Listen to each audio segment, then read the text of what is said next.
નમસ્કાર દોસ્તો, નિર્માણ સ્પેશિયલમાં ઉપકર સાથે તમારું સ્વાગત કરું છું મિત્રો। 16 ડિસેમ્બર 1971 ક્યારે આપણે ભૂલી નહીં શકીએ, કારણ કે ભારતનો એ વિજય દિવસ હતો જ્યારે ભારતે પાકિસ્તાનની સાથે યુદ્ધ કરી અને કાયમી ધોરણે પૂર્વ પાકિસ્તાન પશ્ચિમ પાકિસ્તાન નામ મિટાવી દીધા। એક જ પાકિસ્તાન રહ્યું અને બાંગ્લાદેશને આઝાદી અપાવી અને બાંગ્લાદેશની સ્થાપના થઈ। આ યુદ્ધમાં આપણે જબરજસ્ત વિજય મેળવ્યો હતો। કેટલા સૈનિકો પકડ્યા હતા, કેટલા કિલોમીટર જમીન કબજે કરી હતી। આ આર્મીના રિટાયર્ડ કેપ્ટનને પૂછીએ તો આપણને ખ્યાલ આવે કે આ યુદ્ધ આપણને કેટલું ફળેલું છે। बात करें अगर 71 वॉर की, तो वॉर नहीं होता है, एक लंबी गाथा होती है जवानों के शौर्य की, बलिदान की और साथ में जनता के सहभाग की, कि जनता के सहभाग के बिना हम कुछ नहीं कर सकते हैं। तो वो जो 71 वॉर था, अगर उसको शॉर्ट में कहा जाए तो 3 दिसंबर का दिन था जब पाकिस्तान ने ऑपरेशन चंगेज लॉन्च किया था और हमारे एयरबेस पे हमले कर दिए थे। जवाब में सेना ने जो युद्ध किया है वो सेना का शौर्य, पराक्रम और गाथा वो शब्दों में बयान नहीं की जा सकती है। हमारे जवान 72 घंटे बिना खाने के, कभी कभी ऐसा होता है हम फ्रंट पर होते हैं, सप्लाई हमारे पास तक नहीं पहुंच पाती है, फिर भी जवानों के मनोबल में कोई कमी नहीं होती है। वो भूखे प्यासे लड़ते हैं। 13 दिन तक ये युद्ध चला और उसका अंजाम ये हुआ कि 93,000 से ज़्यादा जवान सरेंडर हो गए और हमने पाकिस्तान को अलग कर दिया, जो आज बांग्लादेश के रूप में जाना जाता है।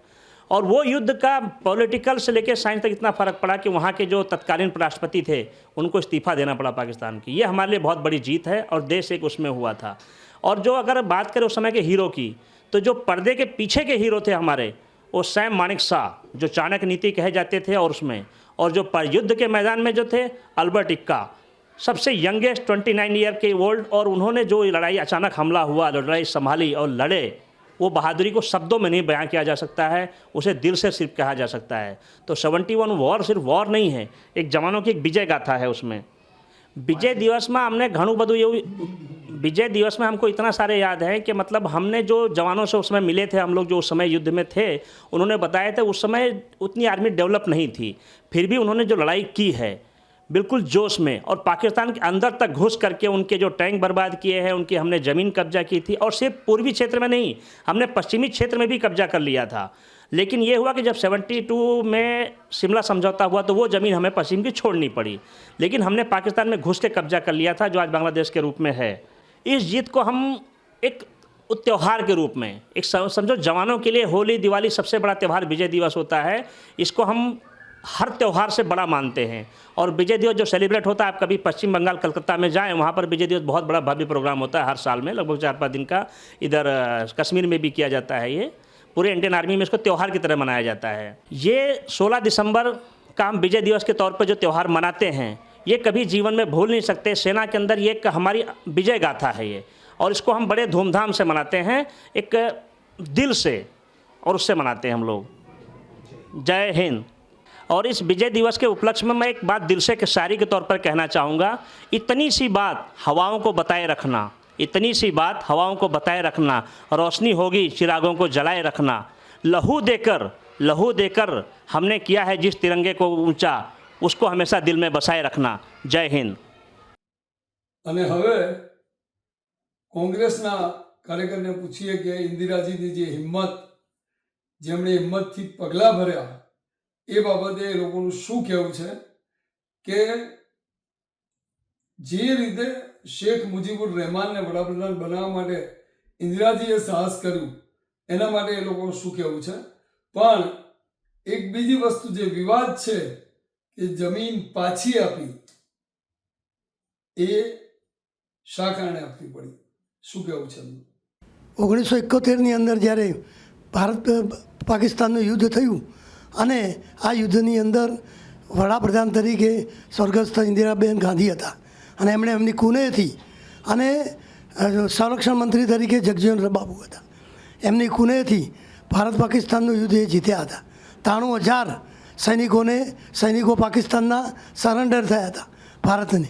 ત્યારબાદ એ જે જમીન આપણે કબજે કરી હતી ભારતે, એ વખતે આ જમીન કબજે કર્યા પછી જ્યારે ભારત અને પાકિસ્તાનનું જ્યારે એ બાબતમાં જ્યારે મંત્રણાઓ થઈ, ત્યારે સિમલા કરાર અન્વયે, સિમલા કરારની અંદર તમામ આખા વિશ્વના લોકો શાંતિથી અને સુમેળથી રહે એના માટે આ સિમલા કરાર કરવામાં આવ્યો હતો અને સિમલા કરારના માટે જ આ જમીન પાકિસ્તાનને પાછી આપવામાં આવી હતી. ઇન્દિરા ગાંધીની કુને અને હિંમત એટલી બધી હતી કે જેનાથી પાકિસ્તાનને નમવું પડ્યું. એ તો ઠીક છે, પણ અટલ બિહારી વાજપેયીએ પણ એમને દેવી તરીકે ગણાવ્યા હતા અને આ દેશની અંદર ઇન્દિરા ગાંધીએ ગરીબી હટાવોના નારા સાથે અને એમને જે ખૂનેપૂર્વક કામ કર્યું હતું અને બાંગ્લાદેશ પાકિસ્તાનના બે ભાગલા પાડી અને બાંગ્લાદેશ બનાવ્યું અને પશ્ચિમ પાકિસ્તાનને અલગ કરી દીધું અને અલગ કરવાથી એની શક્તિ ઘટી ગઈ અને એનાથી આખા વિશ્વમાં ઇન્દિરા ગાંધીને સ્વર્ગસ્થ ઇન્દિરા ગાંધી કોંગ્રેસ એને વાહ થઈ ગઈ. આખા વિશ્વની અંદર ઇન્દિરા ગાંધીને એક દેવી તરીકે પૂજવા માટે લોકો આતુર થઈ ગયા. દેશના લોકો પણ આખા દેશના લોકો ઇન્દિરા ગાંધી આખા દેશમાં થઈ ગયું અને ઇન્દિરા ગાંધીને એક માતા તરીકે દેવી તરીકે પૂજનીય તરીકે એ પૂજવા માંડ્યા અને દેશની અંદર ઇન્દિરા ગાંધીએ મોટું નામ કાઢ્યું. એ જમીન પાછી આપવાનું ફક્ત કારણ એ સિમલા કરાર હતો અને લગભગ મોટાભાગની જમીન એમને પાછી આપી હતી. પ્રથમ તો હું કોંગ્રેસ પાર્ટીને નમન કરું છું કે એવા વડાપ્રધાન આપ્યા જે ચંડિકાના રૂપ હતા, મા દુર્ગાનું રૂપ હતા. અટલ બિહારી વાજપેયીએ એમના ભાષણમાં કહેલું છે કે ઇન્દિરા ગાંધી એ મા દુર્ગાનો બીજો રૂપ છે. રહી વાત, આજે મારે બહુ ગર્વ સાથે કહેવું પડશે, 16 ડિસેમ્બર 1971નો દિવસ એ વિજય દિવસ તરીકે મનાવવામાં આવે છે. એ દિવસે આપણે પાકિસ્તાન ઉપર વિજય હાંસિલ કરી. એ વખત એ યુદ્ધ દરમિયાન મારી ઉંમર બહુ નાની હતી, પણ મેં વાંચેલું છે કે એ યુદ્ધની અંદર જનરલ માણેક શાહ એક વખત ટેન્શનમાં આવી ગયેલા. એમને પણ તણાવ થઈ ગયેલો કે કેવી રીતે યુદ્ધ કરવું. અને ઇન્દિરા ગાંધીને અમેરિકન પ્રમુખનો ખૂબ દબાવ હતો કે તમે મારો ફોન ઉઠાવો અને વાત કરો અને યુદ્ધને એક વખત બંધ કરો. પણ ઇન્દિરા ગાંધીએ એ વખતે પાકિસ્તાની અમેરિકન પ્રમુખ સામે જરા પણ શીશ નમાયા વગર એમને એમનો ફોન પર અટેન્ડ કર્યો નહીં અને યુદ્ધ કરવાનું ફરમાન જનરલ માણેક શાહને આપી દીધો. અને એ યુદ્ધની અંદર પાકિસ્તાનના 93,000 સૈનિકોને આપણે બંદી બનાવ્યા અને પશ્ચિમ પાકિસ્તાનના ભાગલા કરી બાંગ્લાદેશ આખું છૂટું કરી દીધું. જીતેલી જમીનમાં એવું હતું કે એ વખતે વિશ્વ શાંતિ દૂતોએ સિમલા કરારનું એક કરાર કર્યો, સિમલા કરારનું. અને સિમલા કરારની અંદર એવું કહેવામાં આવ્યું કે તમારે એમને જીતેલી જમીન પાછી આપી. એ વખતે તત્કાલીન વડાપ્રધાન શ્રીમતી ઇન્દિરા ગાંધીએ એ સિમલા કરારના અન્વયે એમને એમની જમીન પાછી આપી. અને અંતમાં ભારતીય જનતા પાર્ટીના કે સંઘના કાર્યકરને પૂછીએ કે ઉપકાર ઉપર અપકારથી બદલો વાળનારા આ બાંગ્લાદેશ વિશે શું કહેશો? હિન્દુઓનો નરસંહાર થાય છે, મહિલાઓ પર બળાત્કાર થાય છે. શું ફાયદો કર્યો આ દેશની સાથે આપણે આટલી દયા દાખવીને? શું કહેશો? एक बांग्लादेश बना, पाकिस्तान बना. शायद आज बांग्लादेश को ये चीज़ें याद होनी चाहिए कि अगर पाकिस्तान से बांग्लादेश को अलग भारत नहीं करता तो आज बांग्लादेश के हजारों टुकड़े पाकिस्तान कर चुका होता, बांग्लादेश को शायद नक्शे में से गायब कर चुका होता. लेकिन बांग्लादेश को इस चीज़ का एहसास होना चाहिए कि जिस तरह से भारत देश ने बांग्लादेश की मदद कर करके और बांग्लादेश को पाकिस्तान से अलग किया, आज वही बांग्लादेश हमारे हिंदू समाज के भाई बहनों के हिंदू के प्रति आज जो कट्टरता अपना रहा है, कहीं ना कहीं बांग्लादेश के लिए बहुत ही खराब सबक है भविष्य के लिए. क्योंकि भारत जिस तरह से बांग्लादेश को अगर पाकिस्तान से अलग कर सकता है तो बांग्लादेश अगर भारत के ऊपर किसी तरह की अगर बांग्लादेश की तरह से खराब वृत्ति आई तो बांग्लादेश के चकनाचूर भी भारत करने में कहीं पीछे हटेगा नहीं. लेकिन बांग्लादेश को भारत का उपकार याद रखना चाहिए कि जिस तरह से आज भारत ने बांग्लादेश की मदद कर करके और पाकिस्तान से अलग कर करके आज बांग्लादेश को एक स्वतंत्र राज्य बनाया, एक स्वतंत्र देश बनाया, आज वही बांग्लादेश कई चढ़ बढ़ करके अगर भारत के लोगों के प्रति गद्दारी की भावना रखता है तो इससे बांग्लादेश को भारत सबक सिखाने में कहीं ना कहीं पीछे नहीं हटेगा. एक जागरूक नागरिक के रूप में आपको ये कहना चाहता हूँ कि आज हमारे भारत देश के जो युवा लोग हैं उनको भी कहीं ना कहीं ये चीज़ें याद रखनी चाहिए। आज बहुत सारे जो राष्ट्रीय प्रेम के प्रति जो फेस्टिवल मनाए जाते हैं, जैसे कि 16 दिसंबर को विजय दिवस मनाया जाना है, इसी उपलक्ष्य में तो विजय दिवस के बारे में शायद हमारे भारत के कई युवाओं को, लोगों को पता नहीं चलता है। आज हम जो भी अंग्रेजों द्वारा बनाए गए विदेशियों के जो त्यौहार होते हैं, जो फेस्टिवल्स होते हैं, उसको हम धूमधाम से मनाते हैं, लेकिन भारत और देश के हित के लिए, देश के प्रति जो प्रेरणा दे, देश के प्रति जो आकर्षण पैदा करे, ऐसे त्यौहारों से कहीं ना कहीं हमारा भारतीय युवा आज वंचित हो जाता है। तो मैं आपके माध्यम से, आपके चैनल के माध्यम से यह कहना चाहता हूं कि आज हमारे विद्यालयों, महाविद्यालयों में देश प्रेम के प्रति जो त्यौहार होते हैं, विजय दिवस हुआ, कारगिल दिवस हुआ, ये सब दिवस का सेलिब्रेशन धूमधाम से मनाना चाहिए, ताकि युवा पीढ़ी जो वेस्टर्न कल्चर की तरफ कहीं अग्रसर हो रही है, उसको देश के प्रति प्रेम बढ़े, आकर्षण जमे और देश के प्रति सेवा करने में कहीं ना कहीं वो पीछे न हटे। બાંગ્લાદેશીઓ માટે હું એટલું જ કહીશ કે એ લોકો ગમે એટલા આપણે એ લોકોને સપોર્ટ કરીએ પણ એ લોકો જે છે એ હિન્દુઓને મારવાના જ છે, કારણ કે એમને નાનપણથી જ શીખવાડવામાં આવે છે કે ભાઈ કાફીરોને મારો. એટલે એ લોકો જેટલા બી મુસલમાન છે એ મુસલમાન કહેવાય, બાકીના બધા જે મુસ્લિમ ધર્મ ના પાળતા હોય બધા કાફીર ગણાતા હોય છે. એટલે એ લોકો એટલો બધો અત્યાચાર કરતા હોય છે કે એ લોકો સ્ત્રીઓ ઉપર બળાત્કાર કરતા હોય છે, લોકોને વગર વાંકે મારી નાખે છે. ત્યાં બાંગ્લાદેશમાં પહેલાં હજારોની સંખ્યામાં મંદિરો હતા. એ લોકોએ આજની ઘડીમાં જોવા જઈએ તો ઘણું બધું ધ્વંસ કરી નાખ્યું છે અને ઘણા બધા મંદિરો તોડી પાડ્યા છે. એટલે તમે પાકિસ્તાનને, બાંગ્લાદેશને ગમે તેટલી મદદ કરો પણ એ લોકો આપણા ઉપર આ રીતનો અત્યાચાર કરવાના. આપણે એ લોકોને પાકિસ્તાનથી અલગ કરવા માટે 16મી ડિસેમ્બર 1971ના દિવસે આપણે વિજય મેળવ્યો હતો પાકિસ્તાન ઉપર અને પાકિસ્તાનના 93,000 સૈનિકો શરણાગત સ્વીકારી હતી, પરંતુ ઇન્દિરા ગાંધીએ તે લોકોને જવા દીધા હતા અને આ જે પૂર્વ પાકિસ્તાન છે એ હાલ અત્યારે બાંગ્લાદેશ છે એને આઝાદ કર્યું હતું અને એ લોકોને સારી રીતે બધું તૈયાર કરી આપ્યું હતું. એટલે એમ કહેવાનો મતલબ એમ કે ઇન્ડિયાએ એમને બહુ જ મદદ કરી હતી, તે છતાંય તે લોકો આપણા હિન્દુઓ ઉપર ને આપણા ઇન્ડિયા ઉપર અત્યાચાર કરે જ છે.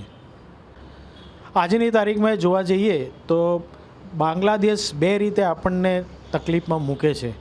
એક તો એ લોકોની જે પબ્લિક છે, રોહિંગ્યા કહીએ છીએ આપણે, રોહિંગ્યા મુસ્લિમ, એ લોકો આપણા દેશમાં ઘૂસણખોર કરી અને આપણા દેશમાં જે કંઈ બી સુવિધાઓ મળતી હોય છે એ લોકોને લે છે. એ લોકો આધાર કાર્ડ બનાવી દે છે, એ લોકો ઇલેક્શન કાર્ડ બનાવી દે છે અને ભારતની પ્રજાને બધી રીતે હેરાન કરતા હોય છે. ગદ્દાર બાંગ્લાદેશની જો વાત કરવા જઈએ તો હાલની તારીખમાં अपना बांग्लादेश में जो 1971 में जिस तरह से इंदिरा गांधी ने पाकिस्तान के 2 टुकड़े किए, हिंदू स्त्रीओ पर बलात्कार करता होय छे अने बीजी रीते पण ए लोको आपणने बहारनी रीते बी आपणने हैरान करता होय छे. आपणे ए लोकोने स्वतंत्र करवा माटे આપણે જે વિજય દિવસની વાત કરીએ છીએ 16મી ડિસેમ્બર 1971, એ આપણે એ લોકોને એક અનમોલ ગિફ્ટ આપી છે. તે છતાંય તે લોકો હજી આપણા ભારતમાં બીજો હિસ્સો માગતા રહે છે અને આપણા દેશમાં એ લોકો ઘૂસતા રહે છે. આ રીતે એ લોકો બહુ ગદ્દારી કરે છે. આપણે તો બહુ સહિષ્ણુતા રાખવી કે ભાઈ હિન્દુઓ અને મુસલમાન એક થઈને રહે, પણ છતાં મુસલમાનોને એવું રાખતું નથી કે આપણે હિન્દુ ને મુસ્લિમ એક થવું જોઈએ. અત્યારના હાલના બી સંજોગોમાં બી મુસ્લિમો ત્યાં બાંગ્લાદેશમાં આપણે હિન્દુઓ ઉપર બળાત્કાર કરે, સ્ત્રીઓ ઉપર દુકાનો લૂંટપાટ કરે છે, ઘર વખરીને નુકસાન કરે છે. જ્યારે આ યુદ્ધ થયું હતું 1971માં, ત્યારે મારી ઉંમર ફક્ત 18 વર્ષની હતી. અત્યારે હું 72 વર્ષનો છું. એટલે મને એ વખતનો ખબર છે કે સિનારીઓ શું હતો. એ વખતે સિનારીઓ, અત્યારે વસ્તુ જુદી છે ને એ વસ્તુ બધાને જુસ્સો હતો કે આપણે પાકિસ્તાનને પાઠ ભણાવવો જોઈએ. ને શ્રીમતી ઇન્દિરા ગાંધીએ જનરલ માણેક શાહ એ વખતના આપણા ફિલ્ડ માર્શલ હતા, એમને બોલાવી મિટિંગ કરી, ગુપ્ત મિટિંગ કરી અને જનરલ માણેક શાહે રણનીતિ અપનાવી અને પાકિસ્તાનમાંથી બાંગ્લાદેશને છૂટું પાડ્યું.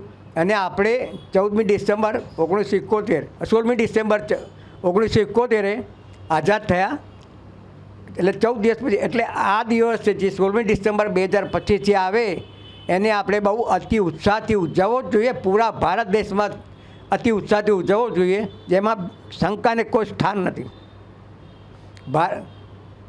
અત્યારે જે બાંગ્લાદેશમાં આપણા હિન્દુઓ છે એની ઉપર જે અત્યાચાર થઈ રહ્યા છે એ એકચ્યુઅલમાં ના થવા જોઈએ. એને ખરેખર એની નોંધ એમ્નેસ્ટી ઇન્ટરનેશનલવાળાએ બી લેવી જોઈએ કે ભાઈ ભારત દેશે આટલી રાખવી છતાં બી બાંગ્લાદેશવાળા સુધારોનું નામ લેતા નથી, તો આપણે એના માટે વિશ્વમાં જવું જોઈએ. બાંગ્લાદેશની ને પાકિસ્તાનથી છૂટું કરાવવું ક્યારેક તો એવું લાગે છે કે ભારતની ભૂલ થઈ ગઈ છે અને ક્યારેક તો એવું લાગે છે કે ના જે થયું છે બરાબર થયું છે. પણ હાલની પરિસ્થિતિ જોતાં બાંગ્લાદેશ તો 100% ગદ્દાર જરૂર કહી શકાય કે જે મિત્ર દેશે એને છૂટો કરાવ્યો 1971માં પાકિસ્તાનથી. જે બાંગ્લાદેશની હાલત શું હતી એ 1971 પહેલાંનો ઇતિહાસ બાંગ્લાદેશે જરૂર જોવું જોઈએ કે મુક્તિ બાહિની અને ભારતીય ફોજે એના માટે શું કર્યું હતું અને ભારત સરકારે એના માટે એ ટાઈમે શું કર્યું હતું. ભારત સૌથી વધારે મદદ આપતો બાંગ્લાદેશનો દેશ છે. બીજી વસ્તુ, આજની તારીખમાં એ ભારતનું જે બજેટ બહાર પડે છે એમાં ભૂટાનને સૌથી વધારે મદદ થાય છે. બાંગ્લાદેશ, શ્રીલંકા, આ જે આજુબાજુના દેશો છે એમને નાની મોટી મદદ કરવા માટે એક અમુક ટકા બજેટ પડતું હોય છે.